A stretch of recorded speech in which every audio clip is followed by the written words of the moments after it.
Welcome to the Slop Farm. Enjoy the video. You'll start by confirming 3 essentials: a proper OTG adapter, a compatible file system, and enough power.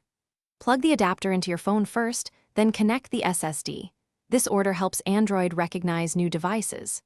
If the drive is brand new, make sure it's formatted to XFAT or FAT32 because Android often won't mount NTFS without extra apps.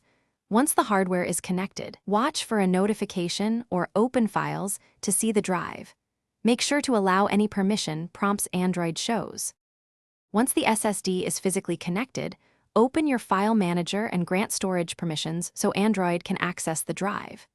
If the drive doesn't appear, toggle OTG support in settings or simply restart the phone to reinitialize USB services.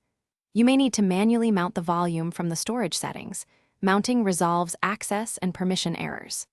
After mounting, browse folders, copy or move files as needed, and stream media directly from the SSD when your player supports external storage for smoother playback.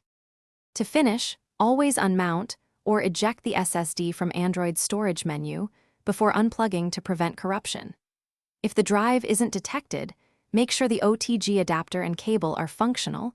Try a powered USB hub to supply extra current, and consider reformatting to XFAT on a PC if Android still won't mount it.